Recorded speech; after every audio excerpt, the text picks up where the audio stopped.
Welcome to my channel. Subscribe and enjoy daily stories about cheating, revenge, and relationship advice. I arrived home from my business trip later than expected, my shoulders heavy with the exhaustion of back-to-back meetings and red-eye flights. All I wanted was a hot shower, a glass of whiskey, and the familiar warmth of my wife, Sarah, waiting for me in bed. Instead, the house greeted me with an eerie silence, one that felt thicker than usual. As I placed my suitcase by the entryway, I noticed Sarah's laptop glowing faintly from the living room couch. It wasn't like her to leave her computer unattended, especially this late. I moved closer, my curiosity piqued by the open email on the screen. The subject line, "Our romantic getaway," made my breath hitch in my throat. I hesitated, the rational part of my mind begging me to close the laptop, to walk away, to pretend I hadn't seen anything. But something deeper, something primal, pushed me forward. I clicked. There it was, laid out in crisp black and white, a detailed itinerary for a weekend trip to a luxury resort, complete with candlelit dinners, couples massages, and horseback rides at sunset. It was everything Sarah and I used to do together when we were still in love. Only this time, she wasn't planning it with me. It was signed, Love, Jake. I stared at that name for what felt like hours, letting the anger, the hurt, and the disbelief wash over me in waves. When I finally looked up, I caught my reflection in the mirror across the room. I didn't recognize the man staring back, his jaw clenched, eyes dark with something I hadn't felt in years. I could have stormed upstairs, could have woken her up and demanded answers right then and there. But I knew that confronting her in a rage wouldn't change anything. So, I did the only thing I could, I shut the laptop, poured myself a drink, and waited. Minutes turned to hours before I heard Sarah's soft footsteps coming down the stairs. She froze when she saw me sitting there, her eyes darting from me to the laptop, then back again. "You're home late," she said, forcing a smile that didn't reach her eyes. "Yeah, I am," I replied, my voice steady, betraying none of the storm raging inside me. "Had a long flight," she nodded, crossing her arms over her chest in a defensive gesture. "Why are you still up?" "Couldn't sleep," I said, holding her gaze. "But then again, you seem to be wide awake too." "Planning something, what do you mean?" Her voice was tight, and I saw the flicker of fear in her eyes. I leaned forward, resting my elbows on my knees. "I saw the email, Sarah. I saw everything." She didn't even try to deny it. Her shoulders slumped, and she let out a shaky breath. "It's not what you think," she began, but I cut her off. "Don't insult me," I snapped, my tone colder than I'd ever used with her before. "I know exactly what it is." Tears welled in her eyes, and she sank onto the armchair across from me, burying her face in her hands. "It just happened," she said, her voice barely a whisper. "I didn't plan it. I didn't mean for it to go this far." "How long?" I asked, my voice sharp as a knife. "How long have you been lying to me?" 6 months, she admitted, her voice cracking. "It started as just texts, and then it turned into more." I took a long sip of my whiskey, letting the burn settle in my throat before responding. "Why him?" I asked. "What did he offer that I couldn't?" She hesitated, her gaze falling to the floor. "He made me feel wanted," she whispered.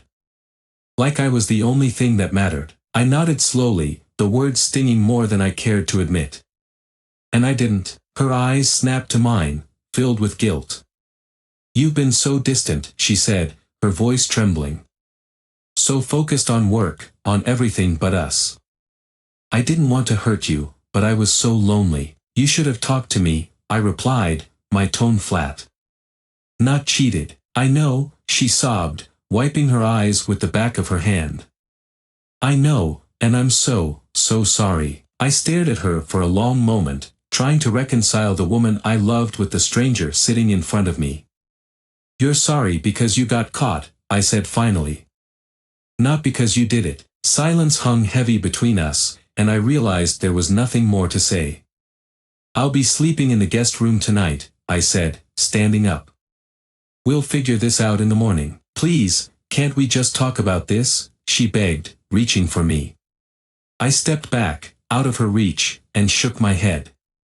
Not tonight, Sarah, I said softly. Not tonight. As I turned away, I saw her reflection in the mirror, small, broken, and desperate. And for the first time, I didn't feel sorry for her. All I felt was resolve. I climbed the stairs and closed the door to the guest room, locking it behind me as if that could somehow shut out the pain. I lay there in the dark, staring at the ceiling, and made a promise to myself, this wouldn't be the end of me.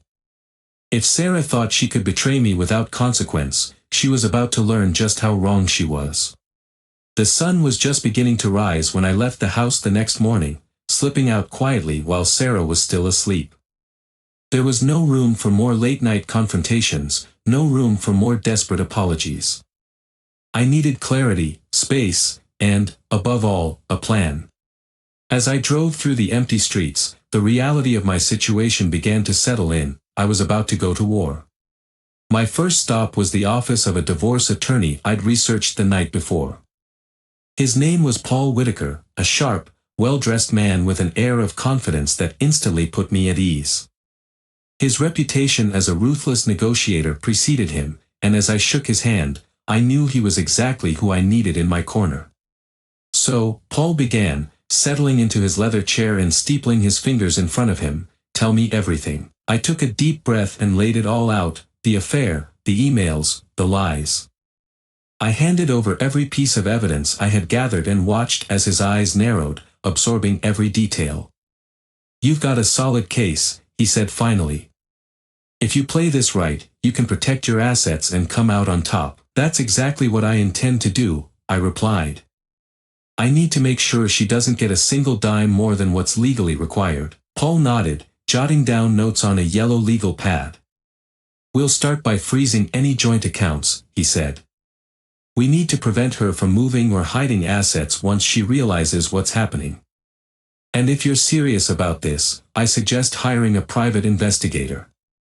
We need to know everything about this guy she's seeing. Jake, you said. Jake, I confirmed, the name tasting bitter in my mouth. Good, Paul said. The more we know, the stronger your position will be. He paused, studying me carefully. Are you prepared for what this might uncover? Affairs have a way of revealing things about people that you might not want to see. I need to know everything, I replied without hesitation. No matter how ugly it gets. Paul gave me a thin smile. Then let's get to work. A week later, I sat in a dimly lit bar, nursing a drink while I waited for Nina, the private investigator Paul had recommended. She arrived promptly, a no-nonsense woman in her late 30s with piercing green eyes that seemed to see right through me. You're the one who wants dirt on Jake? She asked, sliding into the booth across from me. That's right, I said, handing her a photo of him that I'd found on Sarah's social media feed, one where they stood too close, smiling at some party I hadn't even known she'd attended. I want to know everything about this man. Where he works, who he spends time with, any skeletons he's got hiding in his closet. Nina glanced at the photo, then back at me. Affairs are messy, she said flatly. Are you sure you're ready for what I might find? I've already lost everything that mattered, I replied, my voice hard. Now I want to make sure they do too. She nodded, slipping the photo into her jacket. Give me a week, she said, standing to leave. I'll find out who Jake really is. I watched her go, feeling the first stirrings of hope since this nightmare began. I wasn't just reacting anymore, I was taking control. True to her word, Nina called me a week later, her voice crackling with urgency. You're going to want to hear this in person, she said. Meet me at my office. I arrived at her nondescript office building, my heart pounding with a mix of dread and anticipation. She wasted no time, spreading out a collection of photographs, documents, and financial records across her desk. Jake isn't who he claims to be, Nina began. He's not just some guy having an affair with your wife. He's involved in something much bigger. What do you mean? I asked, leaning in to study the papers. He's part of a fraud ring, she explained. Money laundering, identity theft, you name it. And he's got a record, a sealed one, but I have my ways of finding things out. This isn't his first time getting involved with a married woman, either. He's got a history of preying on vulnerable people, taking what he wants, and leaving chaos in his wake. I stared at the evidence, anger bubbling up inside me. Does Sarah know any of this? Doubtful, Nina said. She probably thinks he's some charming, misunderstood guy who's just different from you. She smirked. You know the type. I clenched my fists, the muscles in my jaw tightening. So, what's the play? Nina leaned back in her chair, tapping her fingers together. We can use this information to destroy him, she said. Expose him to the authorities, ruin his reputation, and drag him through the mud. But you'll need more than just my help. That's where I come in, another voice said, and I turned to see a man standing in the doorway, dressed in a dark suit, his badge glinting on his belt. FBI Special Agent Mark Davidson, he introduced himself, extending a hand. We've been tracking Jake for a while now, and thanks to Nina's intel, we have enough to bring him down. I shook his hand, feeling a surge of satisfaction. What do you need from me? I asked. Keep doing what you're doing, Mark replied. The more we can document, the stronger our case will be. And when the time comes, we'll make sure your wife's boyfriend gets exactly what's coming to him. The following evening, I returned home to find Sarah waiting for me in the kitchen, her eyes red and puffy, as if she'd been crying for hours. We need to talk, she said, her voice trembling. I leaned against the counter, crossing my arms over my chest. About what? I know you've been distant lately, she began, her words tumbling out in a rush. I can't help but feel like you're planning something. I just need to know if you still love me, if there's any chance we can fix this. I looked at her, the woman I'd once promised to spend my life with, and felt a pang of sadness for the life we'd lost. Do you love him? I asked, my voice steady. She hesitated, biting her lip, and in that moment, I had my answer. I don't know, she whispered. It's complicated. No, I said sharply. It's actually very simple. You made a choice, and now you're going to live with the consequences. Her eyes filled with fresh tears, but I didn't offer comfort. You don't understand. Maybe I don't, I interrupted. But you will. And when this is all over, you'll realize just how much you've lost. As I walked out of the room, her sobs followed me, echoing in the empty hallway. And for the first time in months, I felt something other than pain. I felt power. The weight of the last few weeks pressed down on me as I navigated through the bustling downtown streets.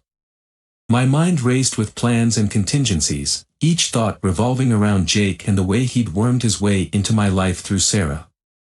But I knew I couldn't do this alone. I needed an ally who understood the stakes. That's why I was on my way to meet Mark Davidson, the FBI agent who could turn the tide in my favor. I arrived at a small cafe tucked away in a side street, its dark wood interior and warm lighting offering a stark contrast to the chaos swirling in my mind. Mark was already seated in a corner booth, his demeanor calm and professional as he scanned the room, eyes sharp as a hawk's. I slid into the seat across from him, and he nodded in acknowledgement. Glad you could make it, he said, a slight smile breaking the seriousness of the moment. I know this isn't easy for you. I exhaled slowly, pushing aside the weight of the past few weeks. Let's just get to it. What do you know about Jake? Mark opened his notebook, flipping to a page filled with information. Jake Landry. 35 years old, a checkered past. Involved in multiple fraudulent schemes, credit card scams, identity theft, and a few brushes with the law. He's slippery, and he knows how to play the game. What about Sarah? I asked, feeling a mix of anger and betrayal bubble up again. Does she have any idea what he's involved in? From what we've gathered, no, Mark replied, his tone serious. He's been very careful to keep his two lives separate. But if we can leverage this against him, we might be able to take him down. And it will hit Sarah hard, which I assume you want. I don't want collateral damage, I said, my voice firm. I just want him exposed. Mark raised an eyebrow. You know how these things work. If we're going to take Jake down, it'll be public. Sarah's going to find out, and it will hurt her. That's the price of revenge. I nodded slowly, feeling the conflict churning in my gut. I understand. I just want to make sure that when it happens, it's his fault, not hers. Fair enough, Mark said, leaning back in his chair. Here's the plan, we build a case against Jake. I'll need everything you have, texts, emails, any correspondence. Your private investigator can help too. Nina's already on it, I replied, pulling out my phone to show him the latest updates she had sent. She's been gathering information on him. Mark studied the messages. Good. We can use this as evidence. I can coordinate with her. But we need to act fast, Jake's slippery. If he gets wind of this, he'll disappear. The urgency in his voice made my heart race. What's the next step? First, we need to confirm what Nina's found and see if we can dig up any more dirt, Mark said. Then we'll arrange a sting operation to catch him in the act. It's risky, but it could expose everything he's been hiding. I leaned forward, feeling a flicker of determination igniting inside me. Let's do it. A week passed, filled with a blur of activity and planning. Nina worked diligently, keeping me updated on Jake's movements, while Mark set up meetings with his team to strategize our approach. One evening, I received a call from Nina, her voice steady but urgent. I've got something, she said. Meet me at the coffee shop on 5th. The moment I walked in, I spotted her at a corner table, her brow furrowed in concentration. I slid into the seat opposite her, my heart pounding. What did you find? Nina placed a file in front of me, a collection of documents and photographs. Jake's been frequenting a shady bar downtown, she explained. I did some digging and found connections to a known criminal syndicate. He's likely working with them, laundering money under the radar. I scanned the documents, anger flaring up again. So, he's not just a cheating scumbag. He's a criminal. Exactly, she replied, her tone serious. If we can tie him to this syndicate, it'll give Mark's team the leverage they need to make a move. I leaned back, the gravity of the situation settling in. And Sarah? What if she finds out? Nina's expression softened. You can't let that dictate your next steps. This is bigger than just the two of them now. This is about justice. I nodded, understanding the truth in her words. What do we do next? We need to set up a meeting with Mark and discuss how to proceed with this new information, she said. It's time to put our plan into action. That evening, we met with Mark at a different cafe, one less likely to draw attention. He listened intently as we laid out our findings, his expression growing serious. This is good, he said, tapping his pen against the table. If we can establish a connection between Jake and this syndicate, we might be able to take him down for good. Isn't there a risk involved? I asked, my voice low. What if he realizes we're onto him? Mark leaned back, folding his arms. That's the chance we take. We have to move quickly before he has a chance to escape. And we have to keep this under wraps. Only a select few on my team will know the full details. I glanced at Nina, who nodded in agreement. I trust your judgment, I said.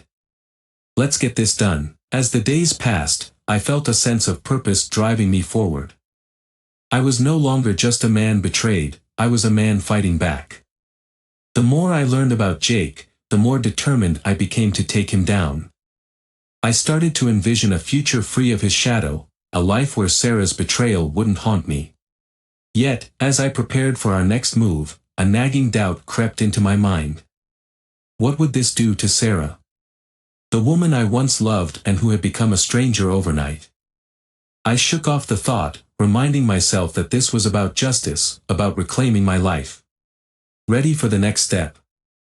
Mark asked, snapping me back to reality. Let's bring him down, I replied, a sense of calm washing over me. I was ready to fight for my life back, ready to reclaim my story. And I wouldn't let anyone stand in my way, not even the woman who had once stood by my side. The night air was thick with tension as I prepared for the confrontation that would either liberate me or seal my fate. I stood in front of the mirror, adjusting my tie and smoothing my shirt. My reflection stared back at me, a man on the verge of reclaiming his life. I had spent weeks gathering evidence against Jake and orchestrating a plan with Mark and Nina.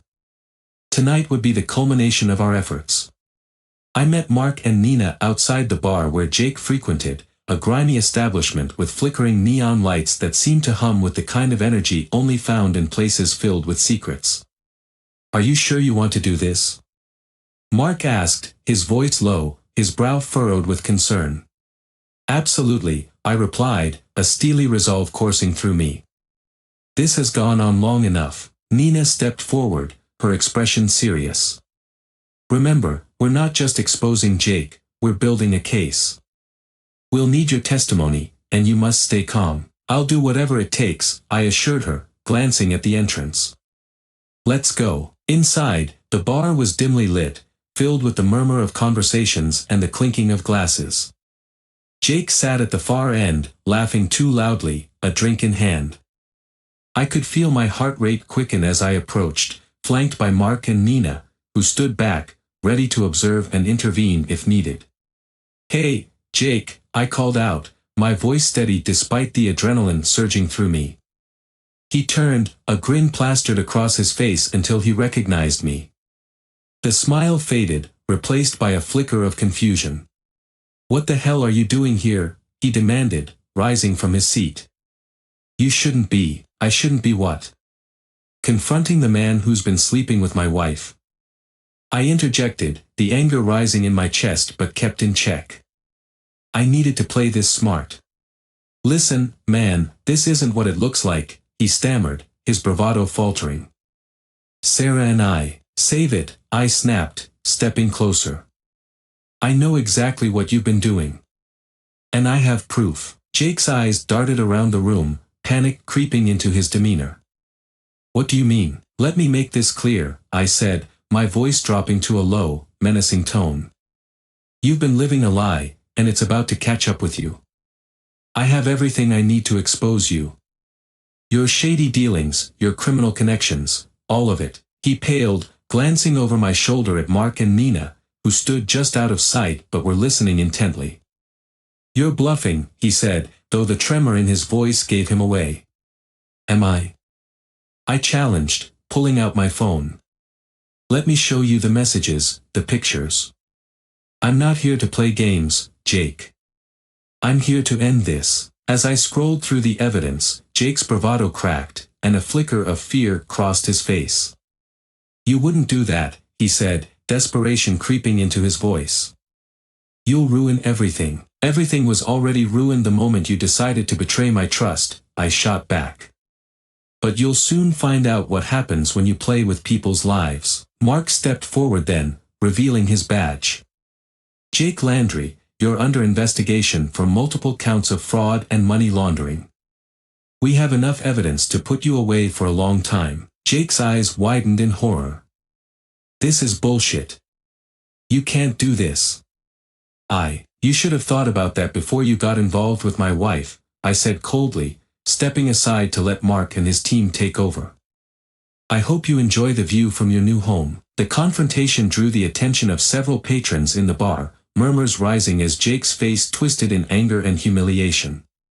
"You think this is over?" he shouted, backing away from us, eyes wild.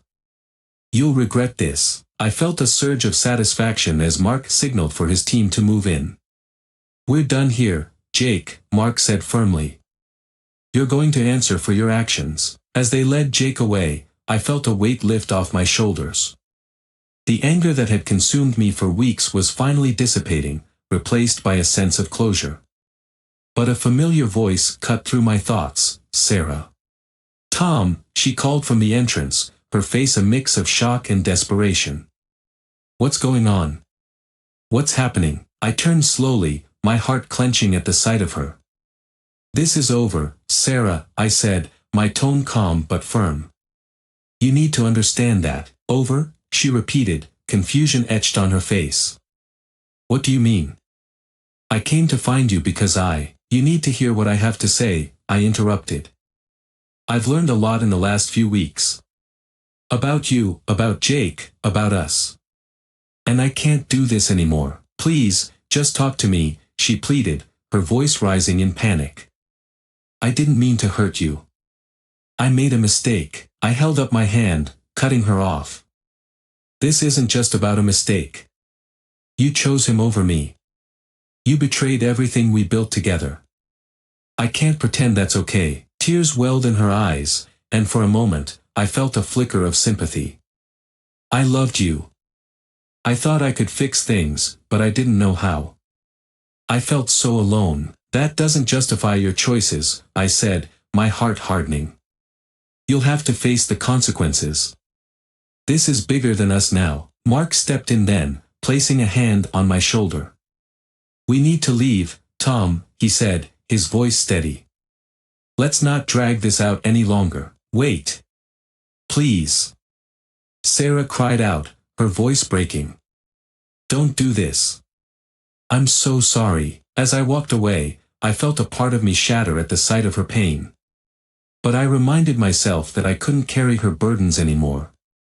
I had to focus on my own healing, on reclaiming my life. As the sun set behind the city skyline, casting a warm glow over the buildings, I stepped out of the bar, feeling lighter than I had in weeks. I had faced my demons, stood my ground, and taken back my power. But as I walked away from the scene, a chilling thought crossed my mind. What would Jake do now that he was cornered? That night, as I lay in bed, the weight of the day settled on me like a heavy blanket. I closed my eyes, letting the darkness engulf me. I had won the battle, but the war was far from over. A lingering doubt crept into my mind. Would Jake try to retaliate? In the coming days, I would need to stay vigilant. But for now, I allowed myself a moment of peace, a moment to breathe. Tomorrow would bring new challenges, but I was ready to face whatever lay ahead. I wouldn't let Sarah or Jake dictate my life any longer. This was my turn to write a new chapter.